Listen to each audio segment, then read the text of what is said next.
listening to the Marketing Happy Hour podcast, where we discuss career and industry insights with our peers in marketing. We're here to talk about it all, like the ups and downs of working in social media, how to build authentic relationships in the influencer and PR space, managing a 9-to-5 and a side hustle at the same time, how to be productive in your life and career without losing your sanity, and more.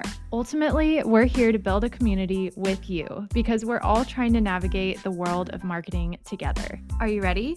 Grab your favorite drink and join your hosts, Cassie and Erica, for this week's episode.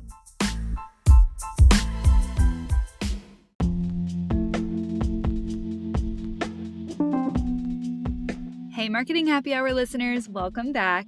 Today we're chatting with Cassie's previous coworker, Megan Toscano, now the Director of Performance Marketing at Charity Water. In this episode, Megan shares some of the key differences between agency and in-house marketing teams and gives us a peek into what marketing for a nonprofit looks like. She also chats through the importance of strong creative in advertising and why taking calculated risks can be the key to success. Grab your favorite drink and let's listen in. Megan, I am so excited to have you on the show today. You and I worked together up in New York City at an agency for a bit, and now here you are today. Gosh, I don't even know, 3 or 4, how many years later, and it's so exciting to check in with you. How are you doing? I'm doing great. It's so exciting to be here with you and to meet Erica for the first time, and I'm just excited to talk to you about my experience and hopefully share some fun tips and tricks with everybody listening. Absolutely. Well, before we get to it, we have to know, Megan, what is in your glass right now? What are you sipping on? We're going full alcoholic seltzer here. I wasn't going to give the brand because I feel like it's just like a very basic thing to say, but it is White Claw. Hey. It's pineapple. I love pineapple. I would die for anything pineapple. So that's what I have right now. But to tell the truth, if I had the time and the actual ingredients, I probably would be drinking a frozen margarita right now. That's my go-to. Love that. What's your recipe? Do you have one? Honestly, I have a bunch of recipes tagged to my refrigerator and I don't remember any of them. I mean, it's such a general margarita recipe. I probably found it from the first Google search I ever took looking. Are you a spicy marg girl or are you just more along the regular marg?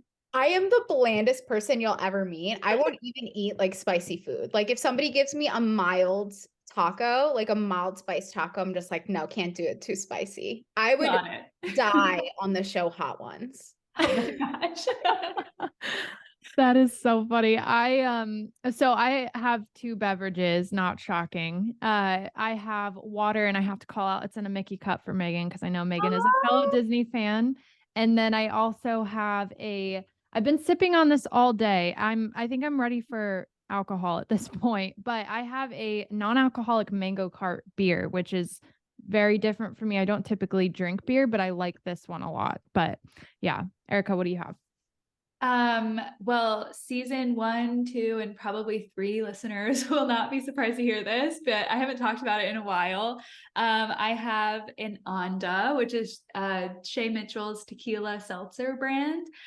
These are actually the ones that Cassie, you brought me when I moved into my new apartment in November, and we are currently recording in May. So I still have them, but it doesn't say anything about my love for them because I still do love them so much. It's the watermelon one. So shout out to them as usual. Love it. You're savoring them. Yes, exactly. Got to save them for the right times. Yes.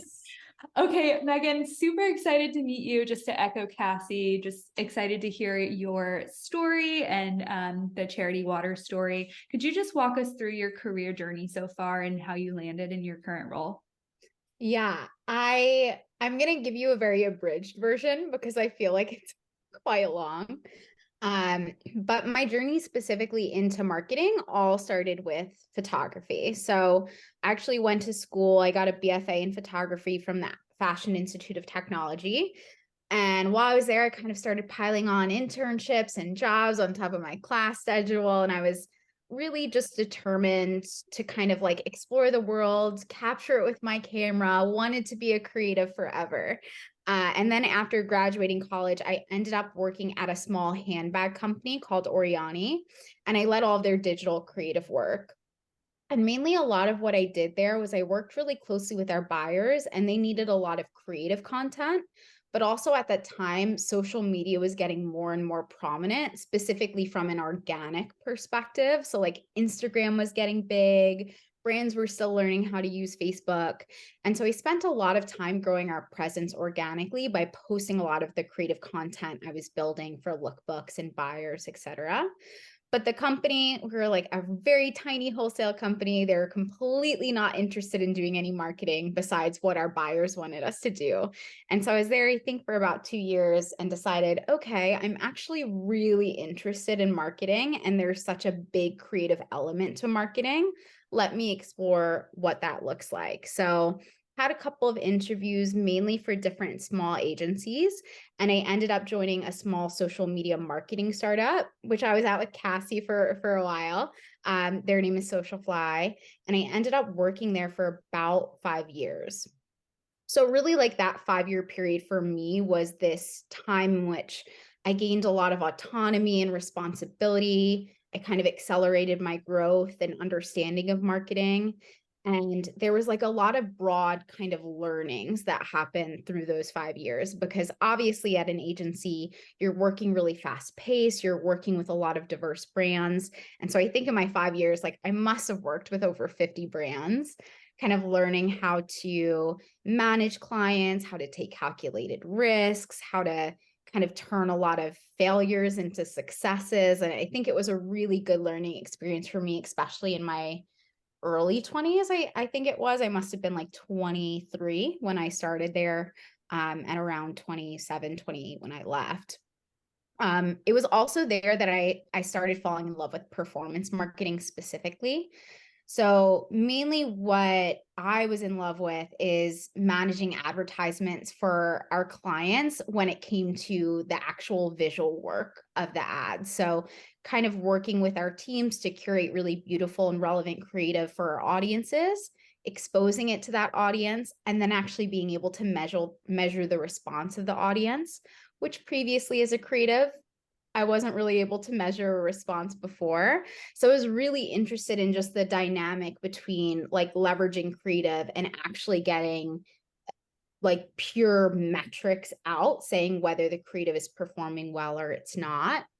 And then, of course, with that data, sort of helping businesses iterate on what's working, what wasn't working, and really strengthening like their mission, their vision, and kind of the business outcome they were looking to our team to provide them. So that was about, 5 years of kind of running around and learning a lot and falling in love with advertising specifically. 5 years at an agency is a very long time. Yeah. For anyone listening in, I don't know if if I look back on it, I think all of the 5 years were worth it, but I think I seriously burned myself out staying that long at an agency. And I think it's really common at an agency to like burn out within like 1 to 3 years. So eventually kind of walking away from agency, knowing that I needed a change, I really wanted to transition to an in-house role. And really that was just because there's some kind of cons to an agency in relation to like limitations of the work you could do. We were obviously working off of scopes where maybe if you even wanted to go further or learn more about a brand, you couldn't.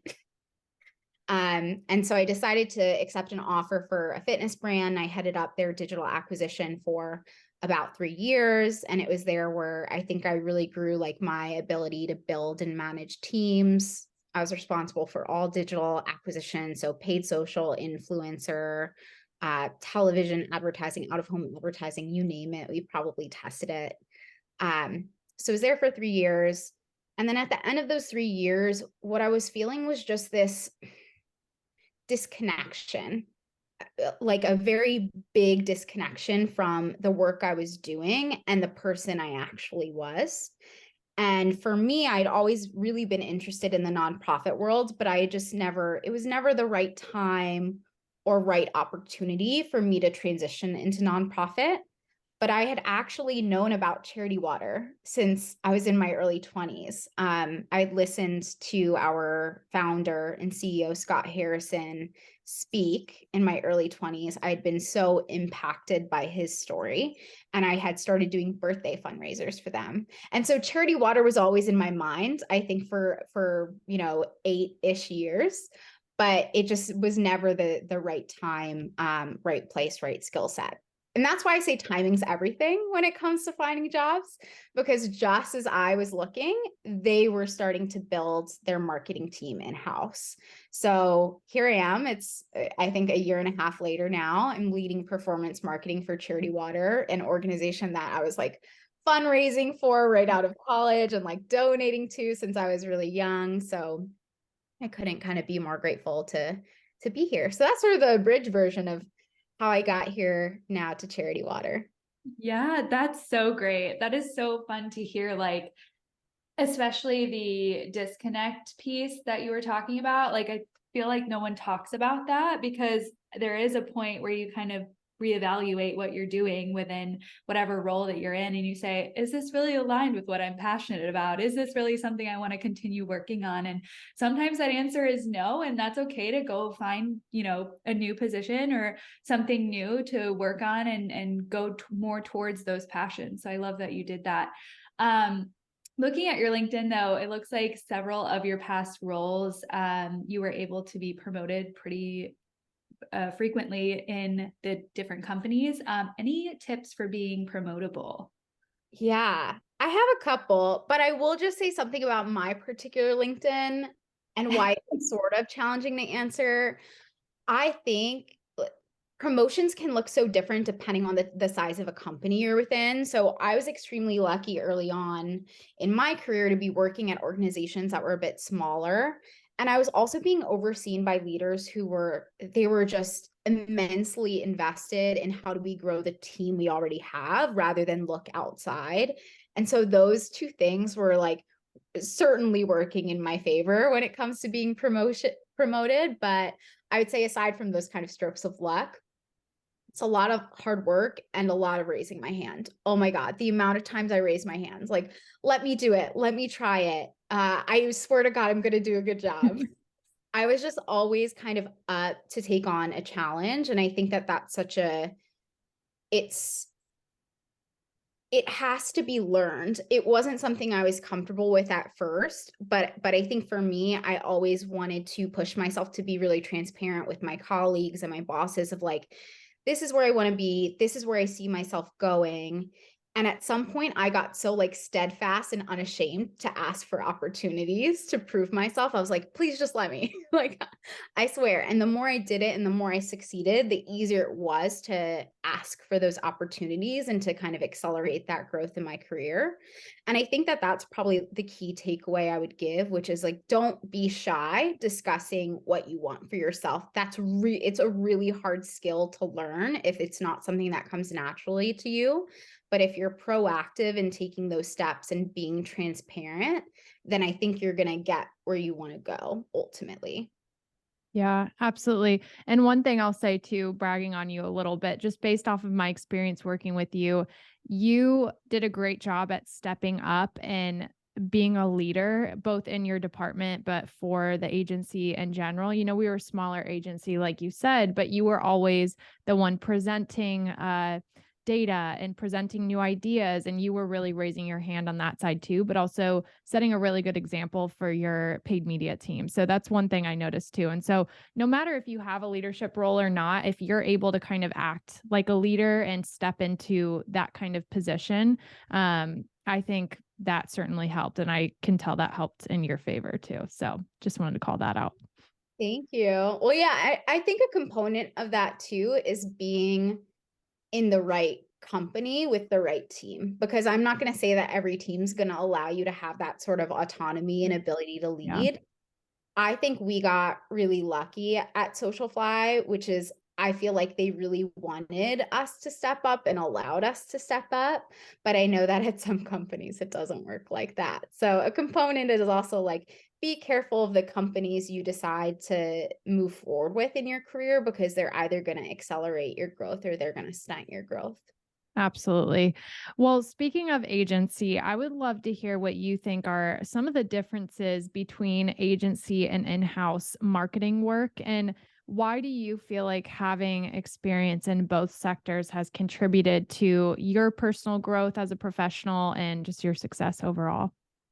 Yeah, there are so many differences.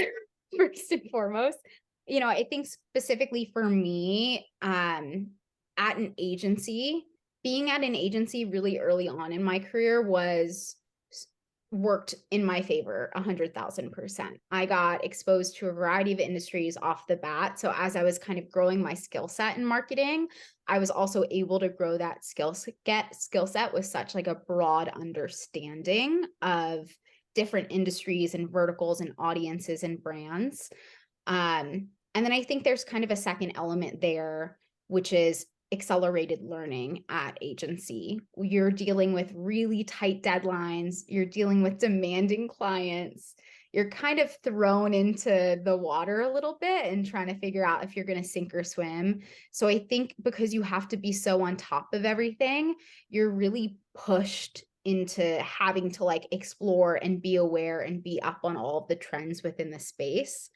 But I think also because you're constantly in motion, there's cons to that, right? Like pretty long hours, maybe no work-life balance, not a lot of creative control. You're kind of at the mercy of your client and what they want at the end of the day.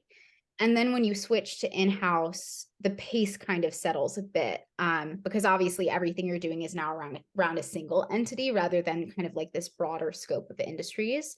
So I think when you're in-house, what you really start realizing is you're able to have this kind of deep connective understanding of your brand.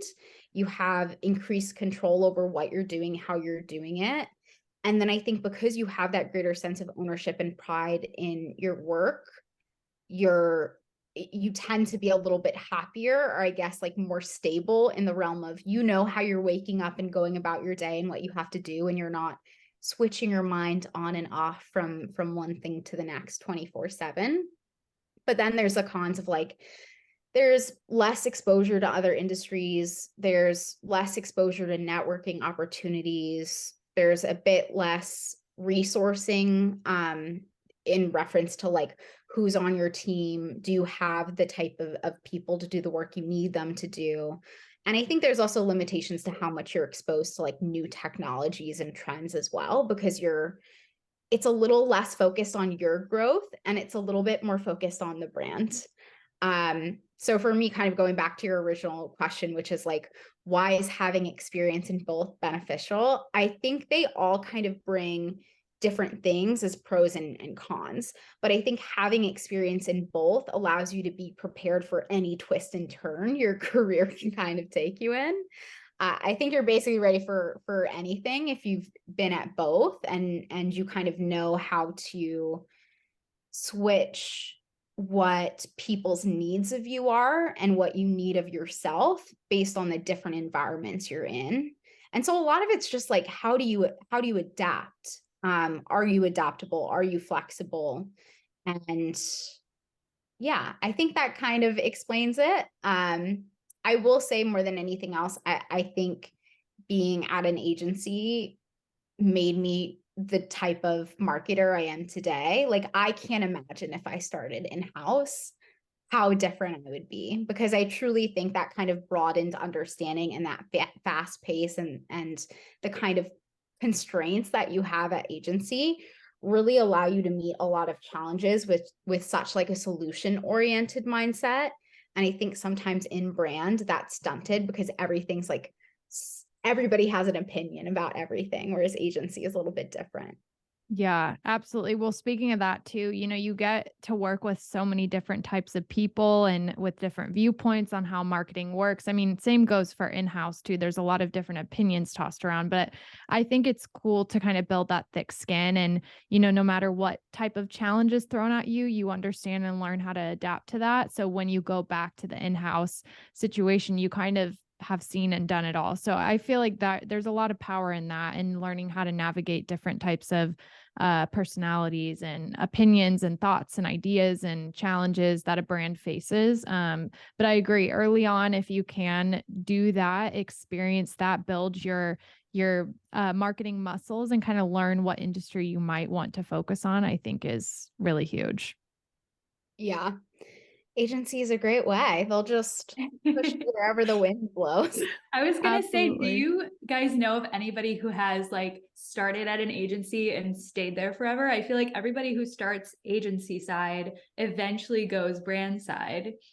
Yeah, Don't my know. experience has been that, like most of like my Yeah. colleagues that I know of, I think the difference is like it's a lot easier to get an entry level role at an agency than Sure. it is in-house. Like generally in-house, they're looking for a very particular skill set and a very particular tenure.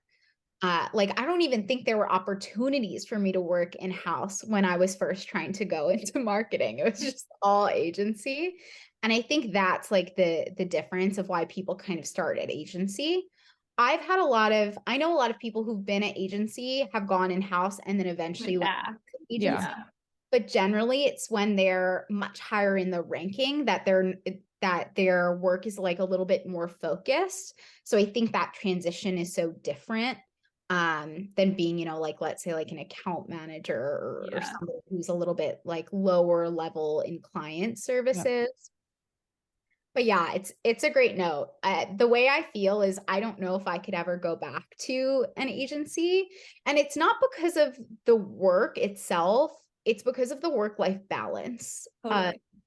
of agencies in general. And I just have yet to experience one person tell me working at this agency was wonderful and I was able to have a full, like, lovely life. Yeah. Outside of working Yeah. there. It is a lot of work, but I do also agree with the fact that if you're trying to get like the most experience possible in a bunch of different areas, that's the best place to start. Yeah. You could almost see it, like, I don't know if it was the same for y'all, but in middle school, they made us take a couple different languages before we chose a language. Yeah, That's the way I kind of see an agency. Go to an agency, get kind of a really good foundation of what you're looking for, what you're interested in, and you're going to go out into the workforce that much stronger, having that kind of foundational knowledge. And I obviously stayed at agency for a long time, and I don't regret any minute I spent there because I learned so much. But yeah, in my 30s, I just don't know if I could do it. Yeah. Yeah. Do it while you're young, fresh out of college, not married, like nothing tying you down, and you can just dedicate a lot of time to work. Totally agree with that. Well, I want to ask you kind of a similar question, but for the nonprofit sector.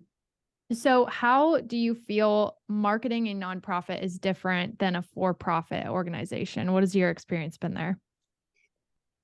There's probably a lot of tactical differentiations, like just in relation to how a nonprofit works versus how a profit works. I think for me, like something that was kind of challenging coming in is in relation to the way we talk about consumers and revenue on the profit side versus the nonprofit side. There's a lot of different nomenclature.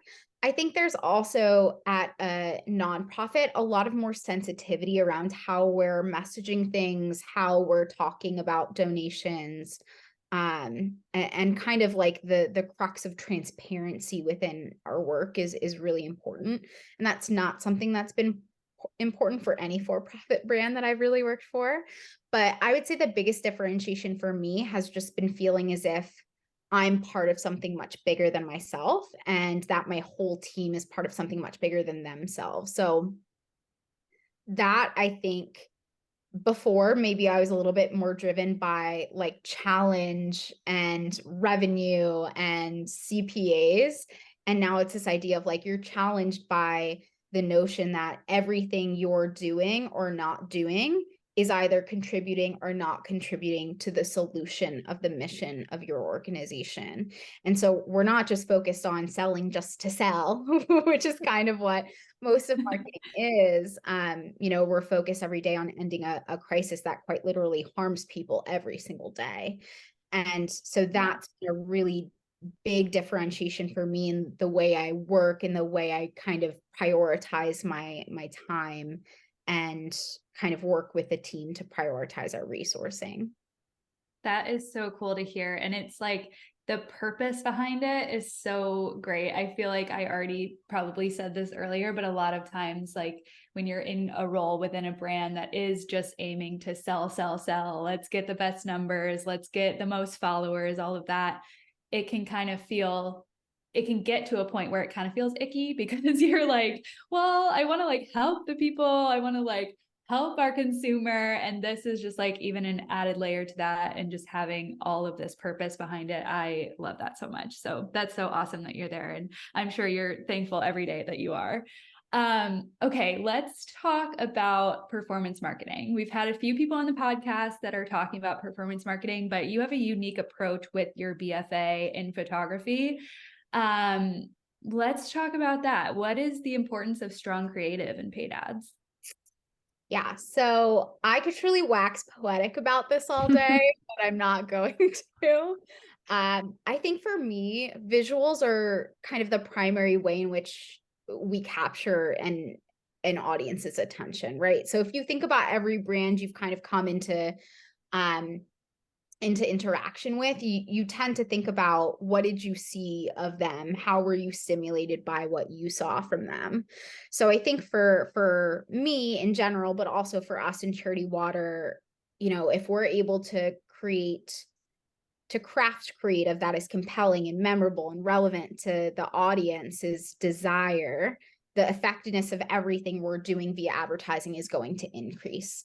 And there are obviously like way other methods outside of creative to optimize and increase the efficiency of campaigns. But I do think at the end of the day, creative is probably the most prominent from the perspective of testing and refining and iterating and being able to like continually improve every day, no matter what the digital landscape throws at you.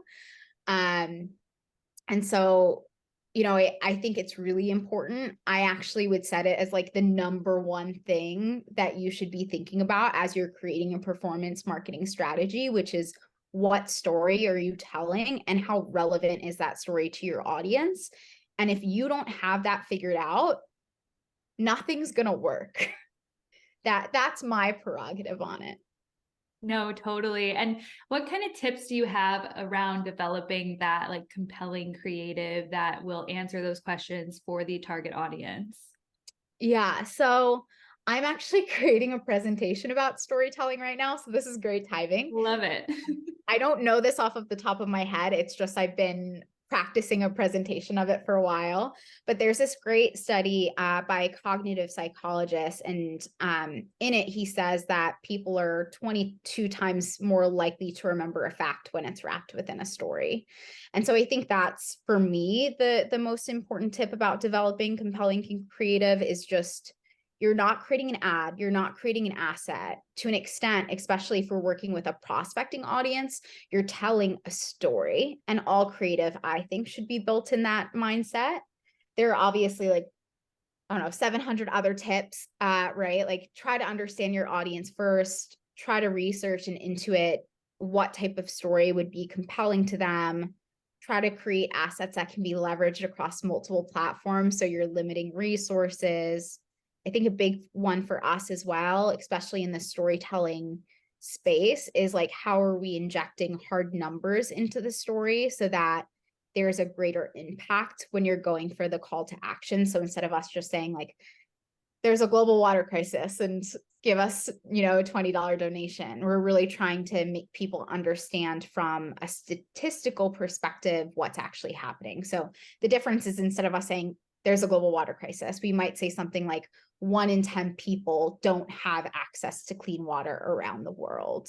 Like, you're actually trying to get people to understand the magnitude of what's happening, so they understand why you're asking them for that donation.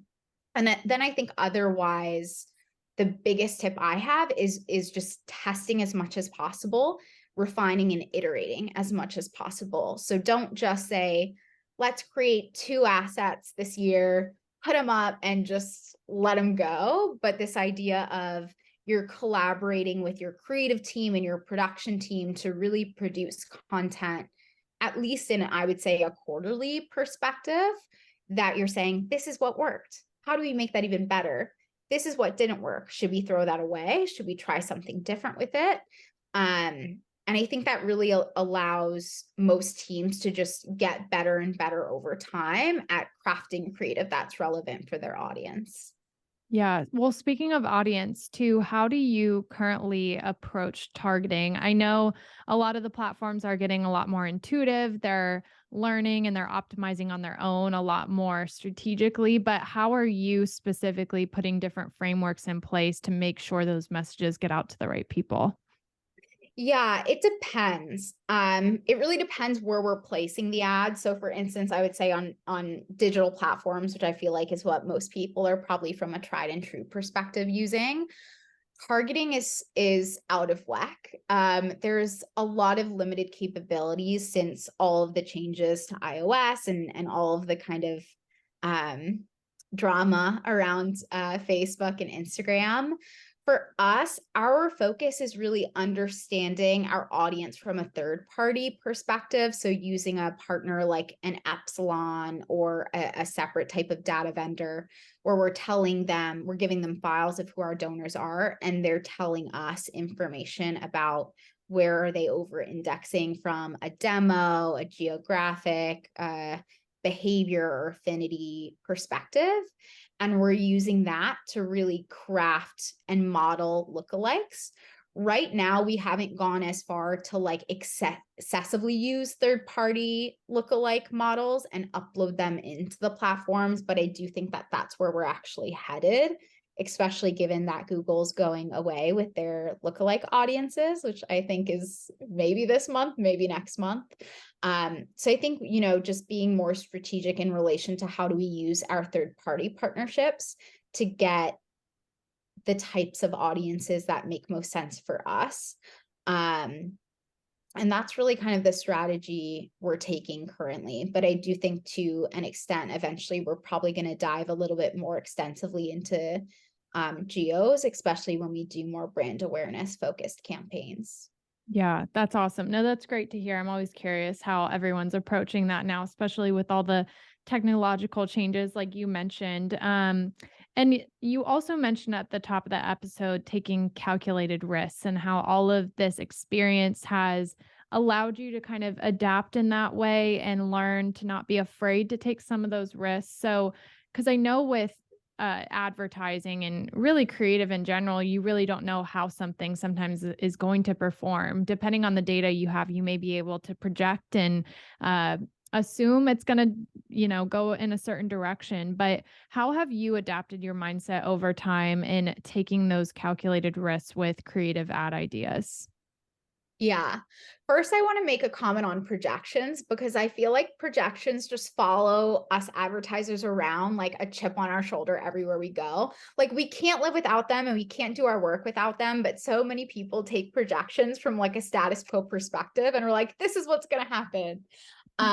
Even like the tried and true assets we have live, the way they perform changes month to month because of creative exhaustion, right? So like our audience has been saturated with that video that's performed so well. In month 4, it's going to stop performing. So we can't even really project off of what's working sometimes.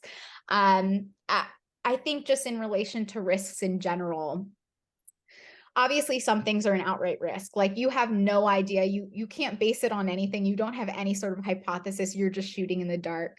I think for some things you're taking more calculated risks. So like there's, like you mentioned, methods to try to justify doing it. So how can we use qualitative or quantitative data to tell us it might be a good idea or relevant to our audience? Can we get feedback from our team? Can we get feedback from friends? So we obviously try to do due diligence in relation to, okay, if we know this is a risk, how do we justify that it's a risk that's worth taking? Because we can take risks all day if we're not doing that. So I think any risk I take, I try to be as justified as possible in taking it. But after that, I mean, I think for me, it's not everybody's perspective, but I try to outweigh the risk with something less risk averse. So like, we're not going in and testing a big new exciting creative or campaign and just shutting off everything that's working.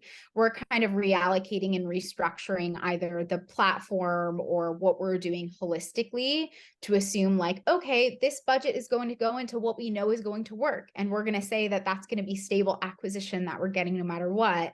And then maybe 25% of the monthly budget will go into this thing that maybe we're a little scared about. And so we're still taking the risk, but we're not doing it so extensively that it's going to severely harm the business or performance in like the span of like a minute. And then of course, for us, I think a component is just being able to adapt to performance. So if we decided to launch something and we said, let's give it 2 months, and a month in, it's so terrible, there's no way it's going up from there. Being able to say, okay, this is a decision we didn't think we'd have to make right now, but it's something we have to adapt to and we need to change because we don't want that to hurt the business. So that's kind of how I see calculated risks in general. And I think it's really important as a performance marketer to take risks. I don't love taking risks in my own personal life. And I think that's why I love taking risks at work. It's like finally some place where there's a rhyme and reason on how do you actually take those risks. Yeah, it's good to have an outlet to kind of practice those risk-taking muscles, essentially. But let's say something doesn't perform as well as you expected, or even you didn't know what to expect and it just didn't do well. It was a flop per se. How do you kind of assess that piece of creative and decide to move forward? Are you adjusting one part of the ad and running it again? Are you deciding to shut it down altogether? What is kind of the thought process there? It depends on how badly it performed. And it kind of depends on what we see when we're looking at the data analysis, right? So let's say we're talking about like, oh, we launched a creative campaign. We had new creative, we had new audiences, we had new landing pages, we had new optimization. Like there's so much new going in there. So I think first off, it starts strategically of trying to refine what you're testing so that you're not testing too many things that when you look at the metrics, you can't understand what's happening. Like for us, when we do big tests, we try to keep the audiences similar to audiences we've used in the past. We try to keep the landing pages somewhat similar unless it really needs to be cohesive with the ad. But I mean, structurally, like we're trying to create something that isn't like too different from each other. And so that's why, like, if we're really looking at creative, we can say, all right, look at the click-through rates, look at the engagement rates, look at the video watch times. Like, is something happening at the creative level that's harming us?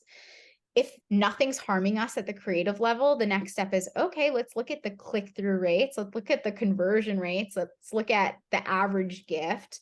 Is that harming us? Like kind of really using those metrics to figuring out where are we hurting and then figuring out, is it easy enough to change something to make us hurt less or to potentially put us in a better situation. So let's say like an issue was, oh, like our cost to acquire is great with this, but the revenue is just terrible. And we see, okay, well, the issue is the average gift size for one-time donors went from what we assumed was 80 and it's actually $10. Then we could say, oh, maybe we should reset what the preset for the one-time donation is on the landing page. Or maybe we have to modify the call to action to call out what we want them to give. Sometimes it's easy, sometimes it's not.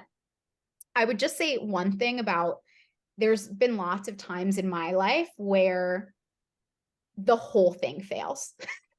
Like you look at the metrics and nothing's good. It happens. And I think it happens more often than people even like to admit, unless they're not taking risks at all, in which case they probably don't come into this a lot. But I like to live by the motto, fail fast and learn faster.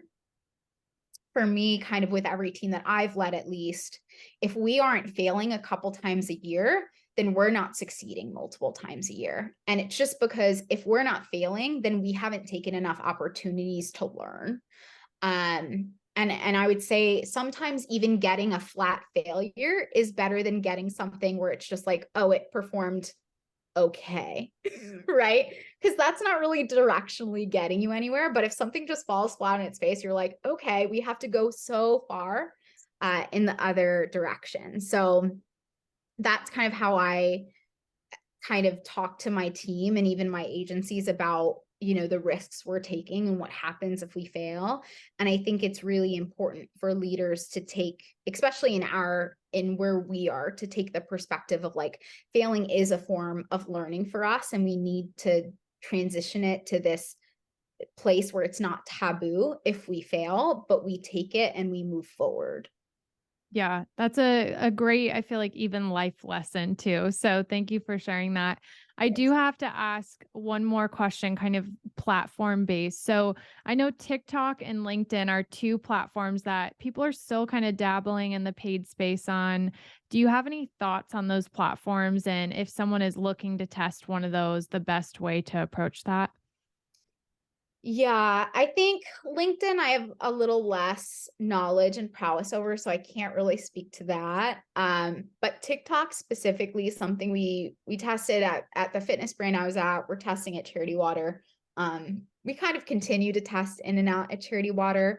I think the biggest kind of learning we've seen from TikTok is you can't just take creative from another platform and expect it to work on TikTok. It's never going to work. We really tried to make it work because we were just like, we don't have the resources. Let's just see what happens. As long as it's the right audience targeting, maybe it'll be relevant enough. But it's such a different platform in the way it's used and the way that content is kind of consumed than the other platforms, that I feel like you need to make something very relevant to the platform itself and somewhat trending. For Charity Water, we launched a campaign called the Dirty Water Cooking Series. It's actually up for a Shorty Award. Awesome. It's a bit of a bait and switch, but the idea is kind of starting with this trend of like, people on TikTok are always making recipes, and you start with somebody making a recipe, and instead of using clean water, which is what they should use, they use dirty water. Yeah. And so without even talking about the global water crisis, we kind of show somebody formulating like these big recipes with like this gross, buggy, leachy water, terrible. And then at the end, we kind of stop the recipe and say, did you know? And kind of inform the individuals. And that actually worked really well for us. And that was also built to be really native to TikTok. That's the only time it worked for us. I will say it didn't work to convert for us. Keep in mind, it's a pure prospecting audience, so direct response isn't always going to work for these things. But what we did find was like a lot of engagement, a lot of reach, and a lot of interest. And then to an extent, we also got a bunch of comments saying like, why can't you just give me the damn recipe? So, I think that's kind of my biggest recommendation, which is go into some of these platforms with a very different mindset and strategy of what you have to do. And it's probably not worth really exploring unless you have the resources and time to make space just for it itself. Otherwise, you're kind of going into it trying to maximize on things you're already doing, and it's just not going to be worth it. LinkedIn, like I said, I can't really speak to it, but I do feel LinkedIn is probably very similar in relation to kind of the strategy and the amount of copy and creative work you need to kind of facilitate the right engagement there. Yeah, absolutely. That's so unique. I love that TikTok idea that you guys did, the ad, and congratulations on the nomination, because that's awesome. Thank you. Yeah, that's something that I've noticed on TikTok too. When I'm scrolling, I'm not looking at the ads that you can clearly tell are like just the same content or creative that's copy and pasted over from Instagram Reels or from Facebook Watch. I don't even think exists anymore. I'm not looking at those. I'm scrolling right by them. I don't care about them. But there have been a few that stop me in my tracks. And it's still clear that it's an ad, but it like really speaks to that consumer, especially that demographic that's mainly on TikTok. I think that's huge. I do have a question, interested to hear your thoughts. We are about to do some advertising, some paid advertising for Marketing Happy Hour. We've never done it before for Marketing Happy Hour. Where would you suggest that we start? Oh God, I've never advertised for podcasts before. So way to throwing you a curveball, exercising your skills. I mean, it's so like, I do wonder, like for this particular podcast, how much it could skew towards like a younger audience, depending on like the age of the people that are on the podcast and where they are in their careers. I just assume it might be more relevant to people who are a little bit earlier in their careers. I would say mainly like the probably safest place you can go in immediacy is Instagram. Probably the most interesting place you could be is likely TikTok. But again, like the amount of content curation alone that would be necessary to do that. I think the interesting thing about TikTok is I've only used it for brands that sell something, and y'all aren't selling something. So it could be so different in relation to getting somebody to listen to a podcast versus like, give us $20, which is obviously like quite a big ask. So I think if it's relevant enough content and you've got the right audience targeting, it might actually be easier than anything I've ever done on TikTok, simply because it's like a simpler follow through to the podcast. Awesome. Totally appreciate your thoughts there. Yeah, we're dabbling in it and trying to figure out exactly what we're going to do. So it's all very exciting, and we'll have to report back and tell you what works, because report back. We also have no idea. But yeah, a lot of our listeners are like in college or right about to graduate, and like the young professionals. And I think all of those people are probably on TikTok scrolling endlessly. So I think that is probably a good place to start. We've started to post organically. Yeah, I'm in my early 30s and I'm still scrolling. Yeah. And everyone's scrolling on TikTok. Yeah, people would be surprised. There's like a lot of even like older people that are on TikTok because they're just hanging out all day. My mom is now. She'll send me TikTok sometimes. I'm like, I love it. What are you doing? That's fantastic. Okay, I'm also curious to hear your thoughts on predictions for the future of paid media. This is something we like to ask pretty much everyone who comes on who specializes in one skill area. Do you have any predictions? Sort of. I don't know how great the predictions are. And let me tell you one thing, if I was still at agency, I'd probably nail this so good because I'd be so up on my like forward thinking tech. I think for me, and I mentioned this before, like there have been so many changes specifically to the digital paid media landscape that I think in the last several years, what I've been talking a lot about with, I would say like VP level or like even president level executives at companies is how we're challenged in the way we track and how that's going to change maybe how we decide to allocate budget over time. So obviously, like if you look back at, let's say 5 to 10 years ago, putting money in digital ads made so much sense because you were tracking every single person that clicked that ad. We don't have that. And obviously that shift, when that shift happened, all of these other media forms that weren't as trackable started getting softer, right? So like you've got your TV, you've got your out of home, you've got a lot of things that are non-digital that I would say have been getting much lower investments, at least from a lot of direct response focused brands. And so I think because we're going to start seeing softness in tracking from a digital perspective, what's going to happen is we're going to go in reverse and we're going to diversify into channels that maybe haven't gotten as much love because the tracking capabilities were not where digital was. And now they're going to look a little bit more like apples to apples than the apples to oranges they used to be. I also think from a perspective, and it could be more of like who I'm talking to, who I'm consulting with, the fact that I'm at Charity Water. But for us, really looking at expansion of the organization, we have to focus on things that don't just drive direct response, right? If a person doesn't know your brand, they can't buy from your brand. If a person doesn't know your organization, they can't donate to your organization. And especially for nonprofits, that rings true because it's not as if we have something they need. At least when I was at the fitness brand, the perspective can be, I know that you're interested and in market for this equipment because I've seen you looking for it because you probably want to get stronger. But with a nonprofit, there's nothing I can sell you.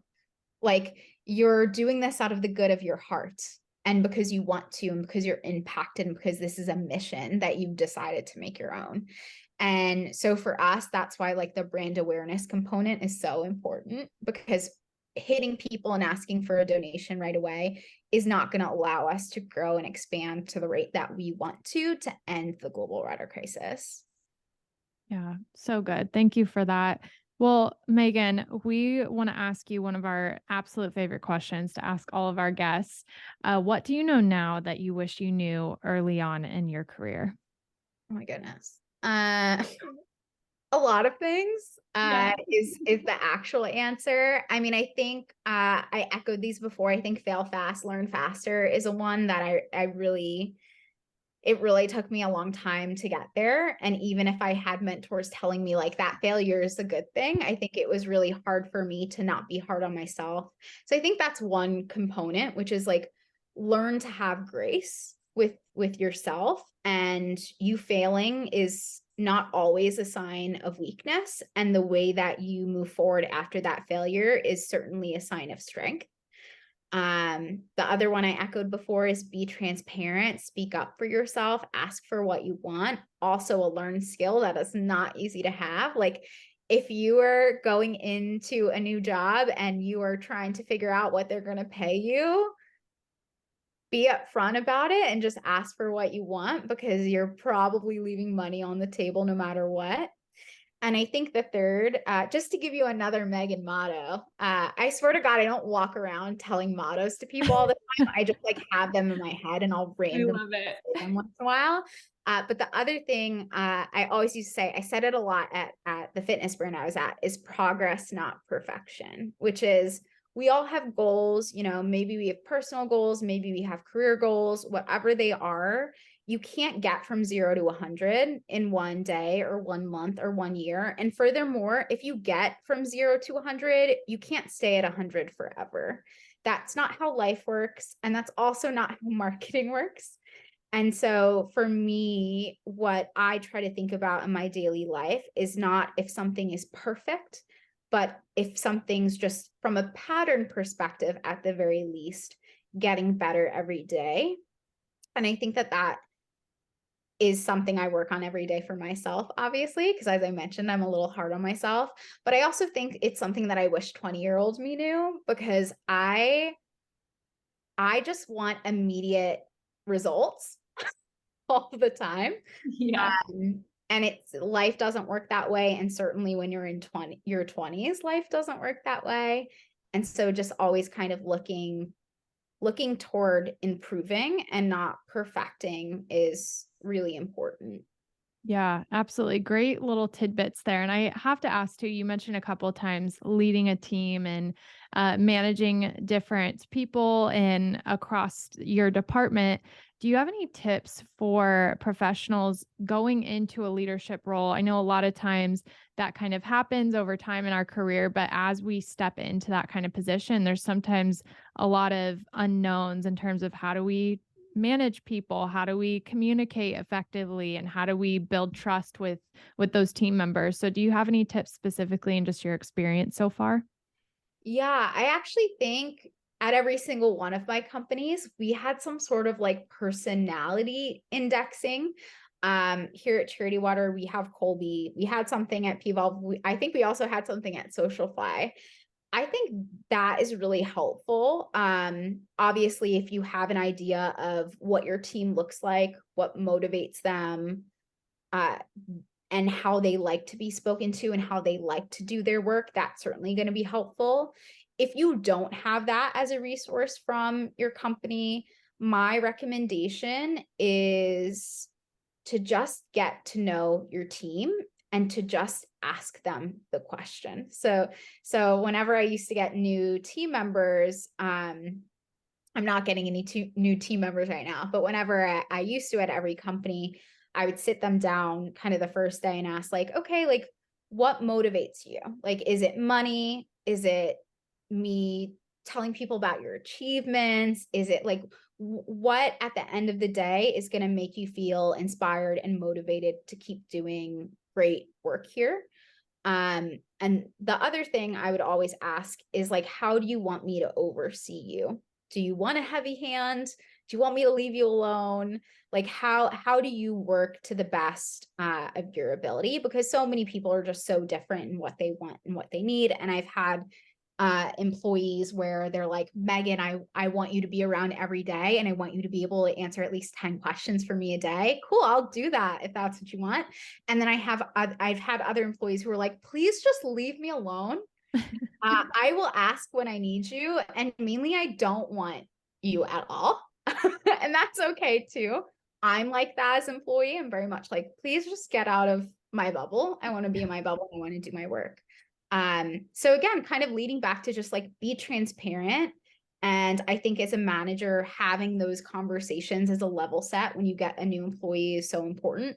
Writing them down somewhere and going back to them when you're not sure how that employee would like to be kind of handled and managed, and having check-ins with them. I think quarterly check-ins are really important with any employees to just understand, how are you feeling? Where are you going? Where do you feel in relation to your career in this job? How can I be a better manager to you? What are some issues you're going through? And just knowing that a part of being a manager is not just managing, but being an outlet for that employee and being a confidant for that employee in a way, obviously in a professional form. But to an extent, there needs to be a significant amount of trust to have a good employee manager relationship. And I think because of that, it can't just be about work all the time. It needs to be, what is the health of my employee from a personal, mental, emotional, everything well-being perspective. Yeah, those are really, really excellent points. We had someone that used to work at Magnolia down in Texas on our podcast, a previous episode, and she had a conversation all about that thoughtful leadership, and that's really what described. And I think it goes beyond just the work that you're doing and really into, being people, and work is part of your life. It's not your whole life, but I think there gets to be a time where you're at a company and you're there for a while, and then you're like, what is my purpose here? So I think having those quarterly check-ins, having that like confidant status even with your employees is really, really important. So thank you for offering that advice. We've approached the end here. So where can everybody find you, follow along with what you're doing, with what Charity Water is up to? Where can people donate? Tell us all the good stuff. So you can donate at charitywater.org. Highly recommend. You can donate once if you just want to do it once. We also have a recurring program called the Spring. We love our water puns at Charity Water. So if you want to give monthly, you can do that as well. You can follow Charity Water. I'd say you can follow Charity Water at Charity Water basically on any social platform, but Instagram is my personal favorite. And if anybody wants to follow me, I'm at Megan Toscano. It's really not exciting. It's very personal stuff. It's just me in cute outfits most of the time. But you're more than welcome to follow me there. Fantastic. Thank you so much again for joining us. This is so fun to meet you. And I'm sure Cassie had a great time catching up with you as well. Thank you, Megan. Of course. Thank you both.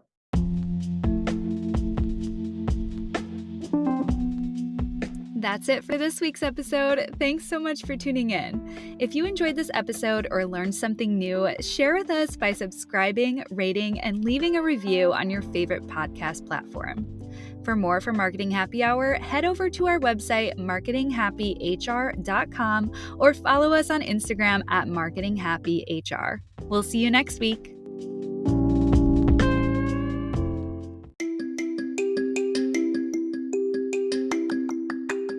We are so excited to share that our first ever free Marketing Happy Hour digital resource is now available.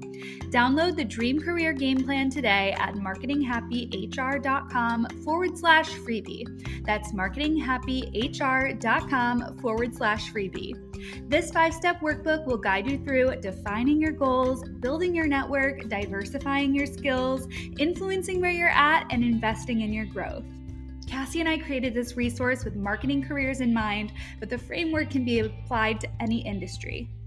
Our hope is that this workbook will help you truly elevate your career, whether you're in the market for a new position or just looking to make your mark in your current organization. No matter where this resource finds you, we are cheering you on every step of the way. So go check it out at marketinghappyhr.com/freebie to download and make your career dreams come true.